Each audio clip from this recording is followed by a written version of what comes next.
মমতা বন্দ্যোপাধ্যায়ের মৃত্যু কুম্ভ কটাক্ষ, রাজ্যপালকে নালিশ জানালেন শুভেন্দু অধিকারী। বিধানসভার বিবরণী থেকে কার্য বিবরণী থেকে মুখ্যমন্ত্রীর এই বক্তব্য বাদ দেওয়ার দাবি তুললেন তিনি। মহাকুম্ভকে মৃত্যুকুম্ভ বলেছেন মুখ্যমন্ত্রী, এটা রেকর্ডে থাকবে। মৃত্যুকুম্ভ মন্তব্য করার পরেও মুখ্যমন্ত্রীর কোনো অনুশোচনা নেই। রাজ্যপাল ওই অংশ বাদ দেওয়ার জন্য স্পিকারকে বলুন। মুখ্যমন্ত্রীর কুম্ভ মন্তব্য প্রত্যাহারের দাবিতে সরব হলেন আজ বিরোধী দলনেতা।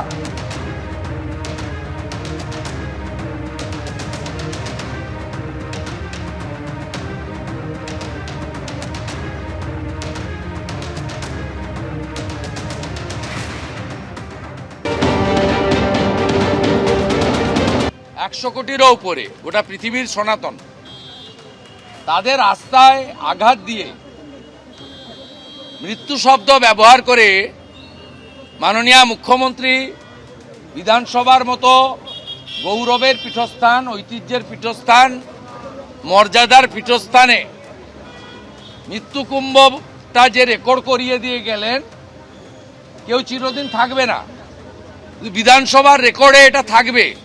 তো তার এতটুকু অনুতাপ নেই।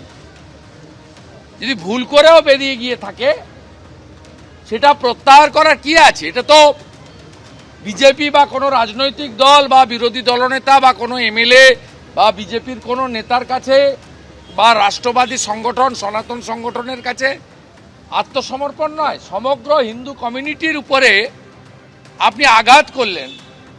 48 ঘন্টা অতিবাহিত, আর কোনো তাপ নেই, উত্তাপ নেই,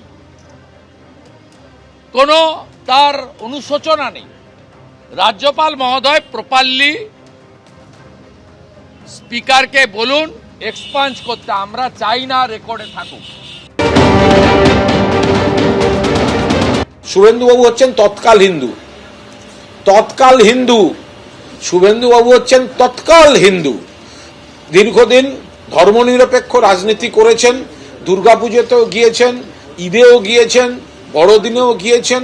এখন বিজেপি করতে গিয়ে দেখাতে হবে তৎকাল হিন্দু, নইলে পুরনো বিজেপি আর আরএসএস বসতে দেবে না, পিঁড়ি পেতে দেবে না গো। সেই কারণে তৎকাল হিন্দু সাজার জন্য উগ্র কথাবার্তা বলতে হচ্ছে, উগ্র কথাবার্তা বলতে হচ্ছে।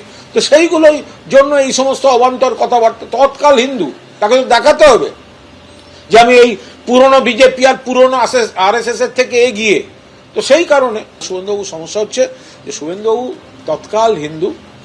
তৎকাল হিন্দু হতে গিয়ে ওই বিজেপি আরএসএস এর পুরনো নেতা কর্মীরা তো মানছে না, ওদের মানছে না, বলছে সব অন্যরকম ছবি আসছে, অন্য ধর্মের লোকেদের সঙ্গে অন্যরকম ছবি আসছে।